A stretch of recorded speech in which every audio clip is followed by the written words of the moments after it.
We're here today in Llanfair PG to celebrate the recent success of the fibre optic broadband project with Openreach. Over 300 properties will now be fully connected to fibre optic broadband thanks to the work that we've done here.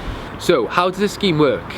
Well, the UK has set aside £5 billion called the Levelling Up Fund to ensure that everyone has the same opportunities.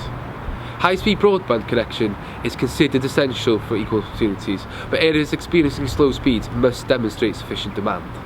This is where the gigabit voucher scheme comes in. By pledging vouchers, residents and businesses contribute to the cost of building the infrastructure, which also shows their interest.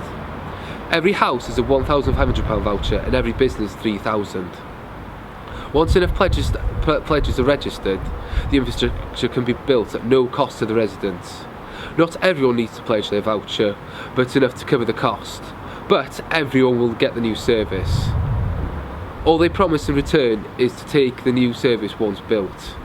Schemes such as this one can be created in small and large areas around Gwynedd and Anglesey. To check if your postcode is eligible, click on the first link below, or to find out more information, please click on the second.